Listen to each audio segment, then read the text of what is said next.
Welcome to our episode 3 of Not So Famous. And we have discussed about TPM, we have discussed about how to be a TPM, what are the things that you should prepare for interview, more about you. But there is a part of you that I know, which I wanted to bring in. Like many of us work towards financial independence. This term has slowly developed as we started our job career. I have heard my friends saying that, my colleagues saying this. But I for sure know that you are way ahead from many of the people that I've talked to. You are not dependent on your salary at all, and you have made a way of how you can become financial independent in a very less span of time. Why don't you help us? Because understand this specific aspect. The reason I ask this is many of the Indians right now want to move towards financial independence. We crib for it, we strive for it, but somewhere we make a mistake or we fall short of it because of some reasons. How have you been doing that? Yeah, And you're quite successful in doing that, I know for sure. So help us understand that, and that will be a guidance to me as well. yeah, definitely. The point I mentioned my career, right, where I born and brought up, how my initial days went, where we are looking for money, and always challenges we face it, right? And I borrowed money for my engineering, and later I repaid, and it all helped me in terms of the value of money, right? So the value of money I understand very early in my career, right? Even when I got into IBM, so the day I thought how my income is coming, right? How my expenses, how my liabilities, and how other things. So always I was a calculated person. Always I calculate and see that how much you can save, right? And how I'll be after 10 years, right? Where I'll be, right? And there are two parts I will divide this one. One is earning, I'll say, right? I'll mold my career in such a way that I get a continuous income, and I'm going into the next level, and that is one thing will help me to get more, right? And the second part is the spendings part of it, right? So how I spend money. I'm a person like always think twice before I take decision. If I want to buy something, until unless it's an absolute need, I'll not buy it. The second factor I'll apply is that when I get request that I want to buy something, I'll delay a little bit. I delay a little bit. Spontaneous, I will not take decisions in terms of finances. I'll take a delay a little bit, a day or two. Still, I am in the state that I want to buy it. I'll buy it, whatever it is, right? So in this journey, right, I always look like how much I'm earning, how much I'm spending, what is amount is qualified for my savings. So the fundamental I followed is that saving more is not the one will give you more returns. Saving early is the concept I followed till this point, right? What? How soon you will start your savings? If it is good, like no, you start your savings from 10th standard itself. You start saving from engineering itself, or you start saving from the day one when you got into job, rather waiting till end and seeing that what is my retirement, how much is required, what is my lifestyle, how much is required after that, what is the inflation rate.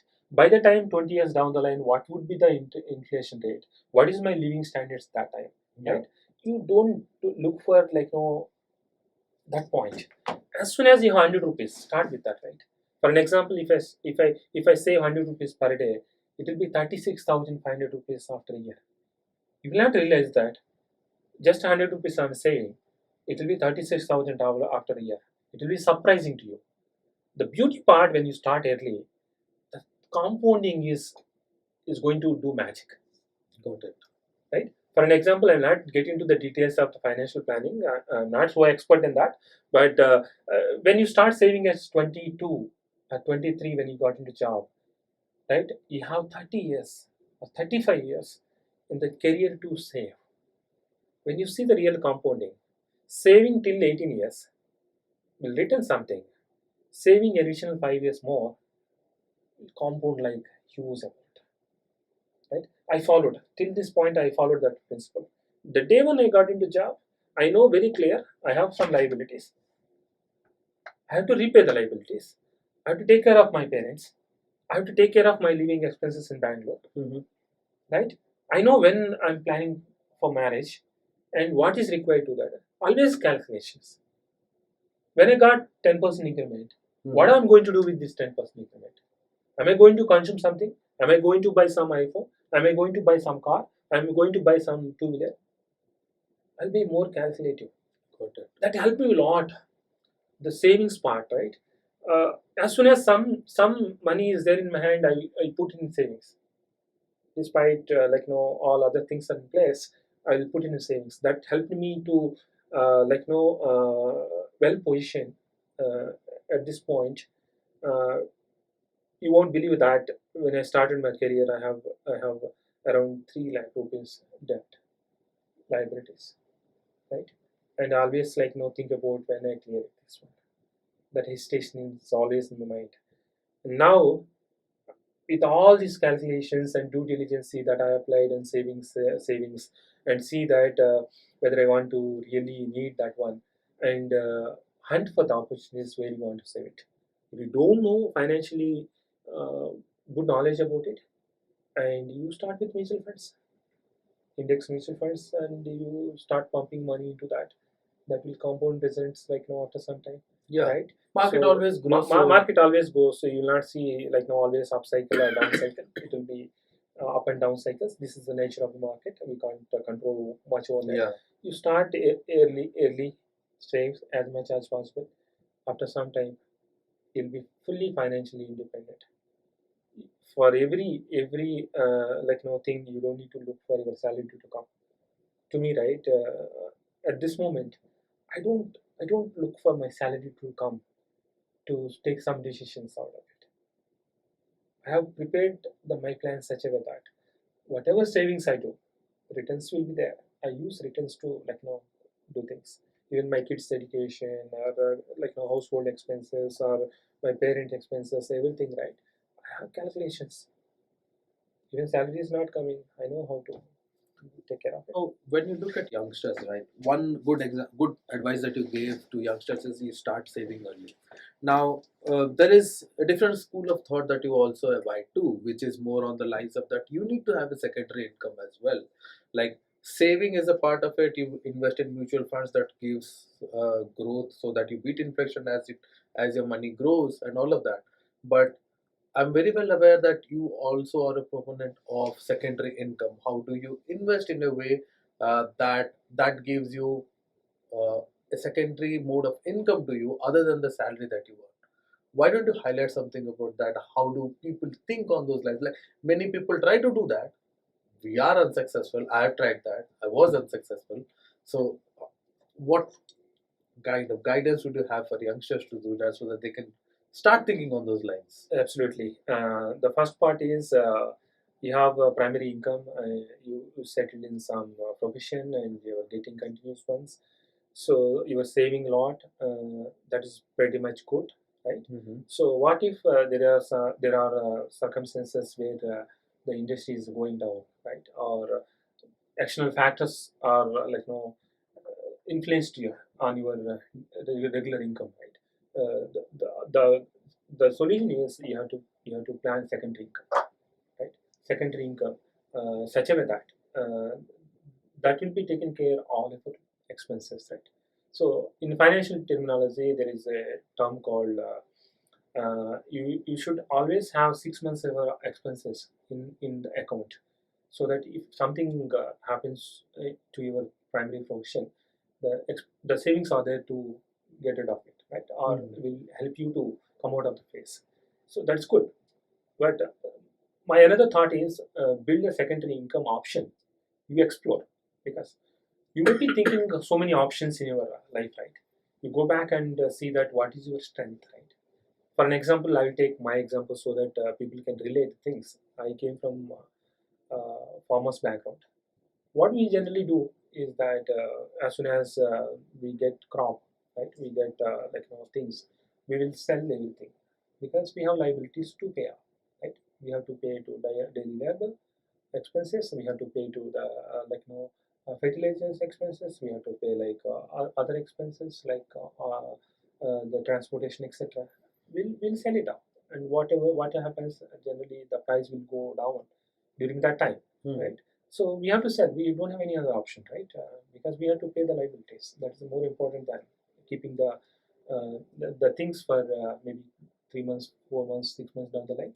People will do that, but I see the potentially this is opportunity where the farmers selling off that one, and they will be waiting for months to get the money back.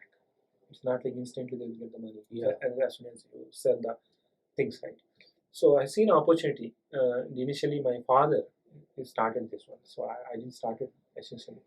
He asked me in the beginning of that, give me some money, I will try it out, buy something. Or another option is whatever we want to sell it, we will hold it for a while, and the money what I gave it to my father used to settle down all other things, my liabilities. That way we see like after 3 months, 4 months, 6 months down the line, if you wait, you will get the good price, right? Okay. So that time you will get some profit, like 10%, 20%, depends. It's not like all the time same number will come, but you will get good amount, right? So with that, I got a thought like, why can't I increase that amount? So then I started looking into that. Like, I initially start small amount, and I'm adding more amount to these ones. And as soon as somebody is selling off to the external parties, I used to buy that and keep it for 3 months, 6 months or something, and then I'll sell it to the people, right? And this is one sort of it. It's not like primary, one way is that I'll not go into the details of it, like how everybody will do it. But one way I'm feeling like the farmers are getting the money instantly, and they're repaying the liabilities, like on that part, right? So that is where I'm helping at least some farmers to get the money instantly. So the profit will come sometime. Sometimes I'll sell the same price what I bought it. So this way I'm getting some money regularly, so that I'll use that one for the expenses, right? Got it. So that is one thought I have it, but it's not limited to that one, right? You can see the options like a grocery store is an option, or you build some assets such a way that will return the regular things, right? Got it. So another example is if you start early in the career, you will get lump sum after some time. You can go for it systematic withdrawal plan. And that will give you the monthly that will expenses, also right? give you that monthly And expense. you can use that money for regular expenses, and whatever savings you have, it will keep moving to the investment options, right? That way you can choose it. Nice. This was actually awesome. And if you it always starts with a thought, right? When you come to the savings part. So I've mostly heard it from my many younger brothers and sisters as well, that I'm just getting 18,000. What do I save from that? So, what is your guidance for that kind of mindset, right? How do we change that mindset? Like, many a times it is, my salary is already low. What do I say for that? I can't live a life.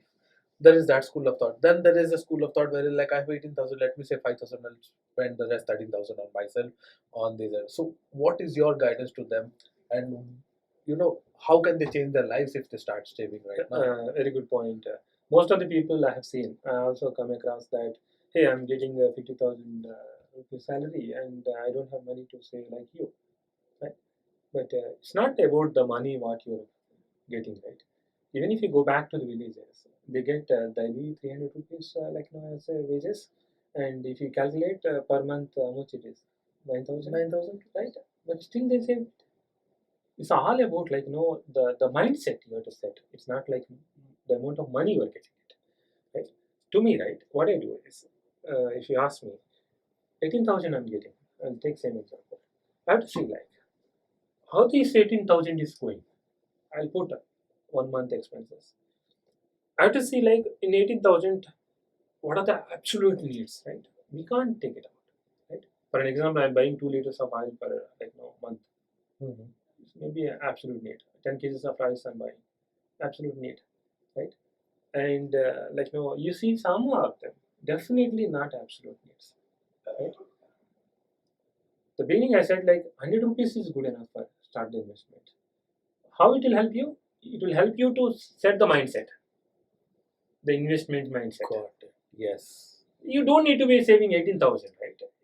Nobody is asking no, you have to start from this month. 18,000 has to go to savings. It's not the mindset. 10 rupees, 100 rupees.